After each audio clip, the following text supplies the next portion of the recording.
Halle Maria Berry, born Maria Halle Berry, August 14, 1966, is an American actress.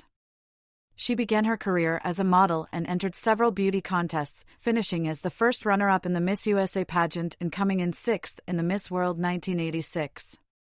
Early life.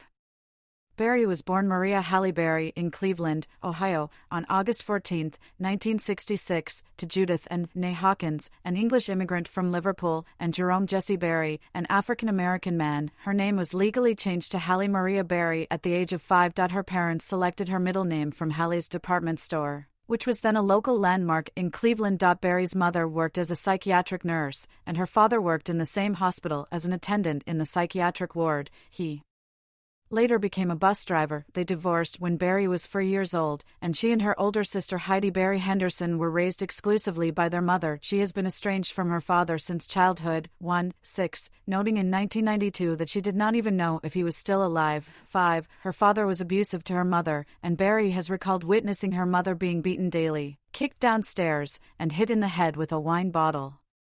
Berry grew up in Oakwood, Ohio, and graduated from Bedford High School, where she was a cheerleader, honor student, editor of the school newspaper, and prom queen. She worked in the children's department at Higbee's department store. She then studied at Cuyahoga Community College. In the 1980s, she entered several beauty contests, winning Miss Teen All-American 1985 and Miss Ohio USA in 1986. She was the 1986 Miss USA first runner-up to Christy Fichtner of Texas in the Miss USA 1986 pageant interview competition. She said she hoped to become an entertainer or to have something to do with the media. Her interview was awarded the highest score by the judges. She was the first African-American Miss World entrant in 1986, where she finished 6th, and Trinidad and Tobago's Giselle Laurent was crowned Miss World. 12. Personal life. Berry dated Chicago dentist John Ronan from March 1989 to October 1991. In November 1993, Ronan sued Berry for $80,000 in what he claimed were unpaid loans to help launch her career. Berry contended that the money was a gift, and a judge dismissed the case because Ronan did not list Berry as a debtor when he filed for bankruptcy in 1992. According to Berry, a beating from a former abusive boyfriend during the filming of The Last Boy Scout in 1991 punctured her eardrum and caused her to lose 80% of her hearing in her left ear. She has never named the abuser, but said that he was someone well known in Hollywood. In 2004, her former boyfriend Christopher Williams accused Wesley Snipes of being responsible for the incident, saying, "I'm so tired of people thinking I'm the guy who did it. Wesley Snipes busted her eardrum, not me." Berry first saw baseball player David Justice on TV playing in an MTV Celebrity Baseball game in February 1992. When a reporter from Justice's hometown of Cincinnati told her that Justice was a fan, Berry gave her phone number to the reporter to give to Justice. Berry married Justice shortly after midnight on January 1, 1993. Following their separation in February 1996, Berry stated publicly that she was so depressed that she had considered taking her own life. Berry and Justice were divorced on June 20, 1997. In May 2000, Berry pleaded no contest to a charge of leaving the scene of a car accident. She was sentenced to 3 years probation, fined $13,500, and ordered to perform 200 hours of community service. Berry married her second husband, singer-songwriter Eric Benet, on January 24, 2001. Following a 2-year courtship, Benet underwent treatment for sex addiction in 2002. By early October 2003, they had separated, and their divorce was finalized on January 3, 2005. In November 2005, Berry began dating French-Canadian model Gabrielle Aubry, whom she had met at a Versace photoshoot. Berry gave birth to their daughter in March 2008. On April 30, 2010, Berry and Aubry announced that their relationship had ended some months earlier. In January 2011, Berry and Aubry became involved in a highly publicized custody battle, centered primarily on Berry's desire to move with their daughter from Los Angeles, where Berry and Aubry resided, to France, the home of French actor Olivier Martinez, whom Berry had started dating in 2010, having met him while filming Dark Tide in South Africa. Aubry objected to the move on the ground that it would interfere with their joint custody arrangement. 120. In November 2012, a judge denied Berry's request to move the couple's daughter to France. 121. Less than 2 weeks later, on November 22, 2012, Aubry and Martinez were both treated at a hospital for injuries after engaging in a physical altercation at Berry's residence. Martinez performed a citizen's arrest on Aubrey, and because it was considered a domestic violence incident, was granted a temporary emergency protective order preventing Aubrey from coming within 100 yards of Berry, Martinez, and the child with whom he shares custody with Berry, until November 29, 2012. Turn. Aubrey obtained a temporary restraining order against Martinez on November 26, 2012, asserting that the fight had begun when Martinez had threatened to kill Aubrey if he did not allow the couple to move to France. Leaked court documents included photos showing significant injuries to Aubrey's face, which were widely displayed in the media. On November 29, 2012, Berry's lawyer announced that Berry and Aubrey had reached an amicable custody agreement in Court 125 in June 2014. A Superior Court ruling called for Berry to pay Aubrey $16,000 a month in child support, as well as a retroactive payment of $115,000 and $300,000 for Aubrey's attorney fees. Berry and Martinez confirmed their engagement in March 2012 and married in France on July 13, 2013. In October 2013, Berry gave birth to their son in 2015. After 2 years of marriage, the couple announced they were divorcing. The divorce was finalized in December 2016. In August 2023, issues dealing with custody and child support were settled. Berry started dating American musician Van Hunt in 2020, which was revealed through her Instagram. Career. Early work and breakthrough, 1989 to 1999. In 1989, Berry moved to New York City to pursue her acting ambitions. During her early time there, she ran out of money and briefly lived in a homeless shelter and a YMCA. Her situation improved by the end of that year, and she was cast in the role of model Emily Franklin in the short-lived ABC television series Living Dolls, which was shot in New York and was a spin-off of the hit series Who's the Boss? During the taping of Living Dolls, she lapsed into a coma and was diagnosed with type 1 diabetes. After the cancellation of Living Dolls, she moved to Los Angeles. Berry at the 1997 Essence Awards. Berry's film debut was in a small role for Spike Lee's Jungle Fever, 1991, in which she played Vivian, a drug addict. That same year, Berry had her first co-starring role in Strictly Business. In 1992, Berry portrayed a career woman who falls for the lead character played by Eddie Murphy in the romantic comedy Boomerang. The following year, she caught the public's attention as a headstrong biracial slave in the TV adaptation of Queen, the story of an American family, based on the book by Alex Haley. Berry was also in the live-action Flintstones film as Sharon Stone, a sultry secretary who attempts to seduce Fred Flintstone. Berry tackled a more serious role, playing a former drug addict struggling to regain custody of her son in Losing Isaiah, 1995, starring opposite Jessica Lange. She portrayed Sandra Beecher in Race the Sun, 1996, which was based on a true story, shot in Australia, and co-starred alongside Kurt Russell in Executive Decision.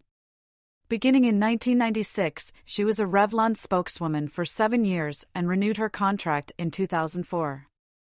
She starred alongside Natalie Desselle-Reid in the 1997 comedy film B***A**P***S. In 1998, Berry received praise for her role in Bulworth as an intelligent woman raised by activists who gives a politician, Warren Beatty, a new lease on life. The same year, she played the singer Zola Taylor, one of the 3 wives of pop singer Frankie Lyman, in the biopic Why Do Fools Fall in Love? In the 1999 HBO biopic introducing Dorothy Dandridge, she portrayed Dorothy Dandridge, the first African-American woman to be nominated for the Academy Award for Best Actress. It was to Berry a heartfelt project that she introduced, co-produced and fought intensely for it to come through. Berry won awards including a Primetime Emmy Award and Golden Globe Award. Worldwide recognition, 2000 to 2004. Berry portrayed the mutant superhero Storm in the film adaptation of the comic book series X-Men, 2000, and its sequels, X2, 2003, X-Men, The Last Stand, 2006, and X-Men, Days of Future Past, 2014. In 2001, Berry appeared in the film Swordfish, which featured her first topless scene. At first, she was opposed to a sunbathing scene in the film in which she would appear topless, but Berry eventually agreed. Some people attributed her change of heart to a substantial increase in the amount Warner Brothers offered her. She was reportedly paid an additional $500,000 for the short scene. Berry denied these stories, telling one interviewer that they amused her and made for great publicity for the movie. 28, after turning down numerous roles that required nudity, she said she decided to make Swordfish because her then-husband, Eric Benet, supported her and encouraged her to take risks. Berry appeared as Letitia Musgrove, the troubled wife of an executed murderer, Sean Combs, in the 2001 feature film Monsters Ball. Her performance was awarded the National Board of Review and the Screen Actors Guild Award for Best Actress. She became the only African-American woman to win the Academy Award for Best Actress. The NAACP issued the statement, "Congratulations to Halle Berry and Denzel Washington for giving us hope and making us proud." If this is a sign that Hollywood is finally ready to give opportunity and judge performance based on skill and not on skin color, then it is a good thing. This role generated controversy. Her graphic nude love scene with a racist character played by co-star Billy Bob Thornton was the subject of much media chatter and discussion among African Americans. Many in the African American community were critical of Berry for taking the part. Berry responded, "I don't really see a reason to ever go that far again. That was a unique movie. That scene was special and pivotal and needed to be there, and it would be a really special script that would require something like that again." Berry asked for a higher fee for Revlon advertisements after winning the Oscar. Ron Perelman, the cosmetics firm's chief, congratulated her, saying how happy he was that she modeled for his company. She replied, "Of course, you'll have to pay me more." Perelman stalked off in a rage. In accepting her award, she gave an acceptance speech honoring previous black actresses who had never had the opportunity. She said, "This moment is so much bigger than me. This is for every nameless, faceless woman of color who now has a chance tonight because this door has been opened." Upper body shot of Berry dressed in brown and gold evening gown and holding an autograph pen. Berry at the German premiere of Catwoman in 2004. As Bond girl Jacinta Jinx Johnson in the 2002 blockbuster Die Another Day, Berry recreated a scene from Dr. No, emerging from the surf to be greeted by James Bond as Ursula Andress had 40 years earlier. Lindy Hemming, costume designer on Die Another Day, had insisted that Berry wear a bikini and knife as a homage. Berry has said of the scene, "It's splashy, exciting, sexy, provocative, and it will keep me still out there after winning an Oscar." According to an ITV News poll, Jinx was voted the fourth toughest girl on screen of all time. Berry was hurt during filming when debris from a smoke grenade flew into her eye. It was removed in a 30-minute operation. After Berry won the Academy Award, rewrites were commissioned to give her more screen time for X2, 39. She starred in the psychological thriller Gothika opposite Robert Downey, Jr. in November 2003, during which she broke her arm in a scene with Downey, who twisted her arm too hard. Production was halted for 8 weeks. It was a moderate hit at the United States box office, taking in $60 million. It earned another $80 million abroad. Berry appeared in the new metal band Limp Bizkit's music video for Behind Blue Eyes for the motion picture soundtrack for the film. The same year, she was named #1 in FHM's 100 Sexiest Women in the World poll. Established actress and career fluctuations, 2005 to 2013. Head and shoulders shot of a smiling Berry with dark hair pulled back, wearing a lace shirt and turquoise necklace. Berry at New York Fleet Week in 2006. Her next film appearance was in the Oprah Winfrey-produced ABC television film Their Eyes Were Watching God, 2005, an adaptation of Zora Neale Hurston's novel, with Berry portraying a free-spirited woman whose unconventional sexual mores upset her 1920s contemporaries in a small community. She received her second Primetime Emmy Award nomination for her role. Also in 2005, she served as an executive producer in Lackawanna Blues and landed her voice for the character of Cappy, one of the many mechanical beings in the animated feature Robots. In the thriller Perfect Stranger, 2007, Berry starred with Bruce Willis, playing a reporter who goes undercover to uncover the killer of her childhood friend.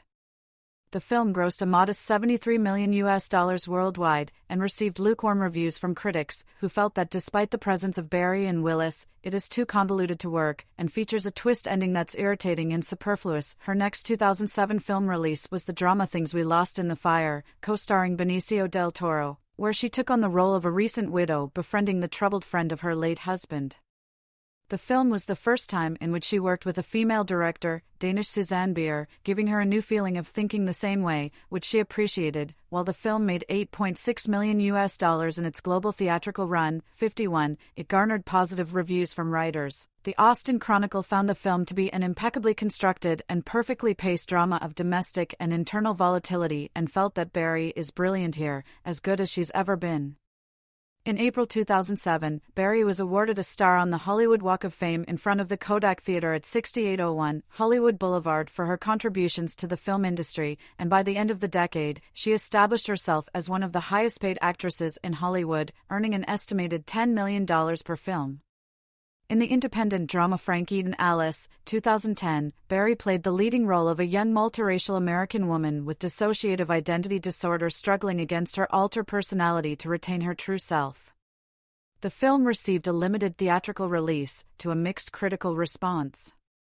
The Hollywood Reporter nevertheless described the film as a well-wrought psychological drama that delves into the dark side of one woman's psyche and found Berry to be spellbinding in it. She earned the African American Film Critics Association Award for Best Actress and a Golden Globe Award nomination for Best Actress, Motion Picture Drama. She next made part of a large ensemble cast in Gary Marshall's romantic comedy New Year's Eve, 2011, with Michelle Pfeiffer, Jessica Biel, Robert De Niro, Josh Duhamel, Zac Efron, Sarah Jessica Parker, and Sofia Vergara, among many others. In the film, she took on the supporting role of a nurse befriending a man in the final stages, De Niro. While the film was panned by critics, it made $142 million worldwide. In 2012, Berry starred as an expert diver tutor alongside then-husband Olivier Martinez in the little-scene thriller Dark Tide, and led an ensemble cast opposite Tom Hanks and Jim Broadbent in the Wachowskis' epic science fiction film Cloud Atlas, 2012, with each of the actors playing 6 different characters across a period of 5 centuries. Budgeted at $128.8 million, Cloud Atlas made $130.4 million worldwide and garnered polarized reactions from both critics and audiences. Berry at the 2013 San Diego Comic-Con International. Berry appeared in a segment of the independent anthology comedy movie 43, 2013, which the Chicago Sun-Times called the Citizen Kane of Awful. Berry found greater success with her next performance, as a 911 operator receiving a call from a girl kidnapped by a serial killer, in the crime thriller The Call, 2013. Berry was drawn to the idea of being a part of a movie that was so empowering for women. We don't often get to play roles like this, where ordinary people become heroic and do something extraordinary. Manohla Dargis of The New York Times found the film to be an effectively creepy thriller, while reviewer Dwight Brown felt that the script gives Berry a blue-collar character she can make accessible, vulnerable, and gutsy. The Call was a sleeper hit, grossing $68.6 million around the globe. Continued film and television work, 2014-present. In 2014, Berry signed on to star and serve as a co-executive producer in CBS drama series Extant, where she took on the role of Molly Woods, an astronaut who struggles to reconnect with her husband and android son after spending 13 months in space. The show ran for 2 seasons until 2015, receiving largely positive reviews from critics. USA Today remarked, "She, Halle Berry, brings a dignity and gravity to Molly, a projected intelligence that allows you to buy her as an astronaut and to see what has happened to her as frightening rather than ridiculous. Berry's all in, and you float along." Also in 2014, Berry launched a new production company, 606 Films, with producing partner Elaine Goldsmith Thomas. It is named after the Anti-Paparazzi Bill, SB 606, that the actress pushed for and which was signed into law by California Governor Jerry Brown in the fall of 2013. The new company emerged as part of a deal for Berry to work in Extant. In the stand-up comedy concert film Kevin Hart, What Now? 2016, Berry appeared as herself, opposite Kevin Hart, attending a poker game event that goes horribly wrong. She provided uncredited vocals to the song, Calling All My Lovelies by Bruno Mars from his 3rd studio album, 24K Magic, 2016. Kidnap, an abduction thriller Berry filmed in 2014, was released in 2017 to end the film. She starred as a diner waitress tailing a vehicle when her son is kidnapped by its occupants. Kidnap grossed $34 million and garnered mixed reviews from writers, who felt that it strays into poorly scripted exploitation too often to take advantage of its pulpy premise or the still impressive talents of Berry. She next played an agent employed by a secret American spy organization in the action-comedy sequel Kingsman: The Golden Circle, 2017, as part of an ensemble cast consisting of Colin Firth, Taron Egerton, Mark Strong, Julianne Moore, and Elton John. While critical response towards the film was mixed, it made $414 million worldwide. Alongside Daniel Craig, Berry starred as a working-class mother during the 1992 Los Angeles riots in Denise Gamzer-Guven's drama Kings, 2017. The film found a limited theatrical release following its initial screening at the Toronto International Film Festival, and as part of an overall lukewarm reception, Variety noted, "It should be said that Berry has given some of the best and worst performances of the past quarter century, but this is perhaps the only one that swings to both extremes in the same movie." Berry competed against James Corden in the first rap battle on the first episode of TBS Drop the Mic, originally aired on October 24, 2017. She played Sophia, an assassin, in the film John Wick, Chapter 3 Parabellum, which was released on May 17, 2019, by Lionsgate. She is, as of February 2019, executive producer of the BT television series Boomerang, based on the film in which she starred. The series premiered February 12, 2019. Berry made her directorial debut with the feature Bruised, in which she plays a disgraced MMA fighter named Jackie Justice, who reconnects with her estranged son. The film premiered at the Toronto International Film Festival in September 2020 and was released on Netflix in November 2021. Berry received a positive review from Deadline for her performance. In January 2023, Berry signed with Range Media Partners as a producer and director. Media Image. Berry was ranked number 1 on People's 50 Most Beautiful People in the World list in 2003 after making the top 10 7 times, and appeared number 1 on FHM's 100 Sexiest Women in the World the same year. She was named Esquire magazine's Sexiest Woman Alive in October 2008, about which she stated, "I don't know exactly what it means, but being 42 and having just had a baby, I think I'll take it." Men's Health ranked her at number 35 on their 100 Hottest Women of All Time list in 2009. She was voted number 23 on Empire's 100 Sexiest Film Stars. The same year, rapper Hurricane Chris released a song titled Halle Berry, She's Fine, extolling Berry's beauty and sex appeal. At the age of 42, in 2008, she was named the sexiest black woman by Access Hollywood's TV1 Access survey. Born to an African-American father and a white mother, Berry has stated that her biracial background was painful and confusing when she was a young woman, and she made the decision early on to identify as a black woman because she knew that was how she would be perceived. Activism. Along with Pierce Brosnan, Cindy Crawford, Jane Seymour, Dick Van Dyke, Tia Leone, and Daryl Hannah, Berry successfully fought in 2006 against the Cabrillo Port liquefied natural gas facility that was proposed off the coast of Malibu. Berry said, "I care about the air we breathe, I care about the marine life and the ecosystem of the ocean." In May 2007, Governor Arnold Schwarzenegger vetoed the facility. Hasty putting theatricals gave her its 2006 Woman of the Year award. Berry took part in a nearly 2000 House cell phone bank campaign for Barack Obama in February 2008. In April 2013, she appeared in a video clip for Gucci's Chime for Change campaign that aims to raise funds and awareness of women's issues in terms of education, health, and justice. In August 2013, Berry testified alongside Jennifer Garner before the California State Assembly's Judiciary Committee in support of a bill that would protect celebrities' children from harassment by photographers. The bill passed in September. In May 2024, Berry advocated for more research and education on menopause by supporting a bill introduced by Senators Patty Murray and Lisa Murkowski. Berry said, "I'm in menopause, okay? The shame has to be taken out of menopause.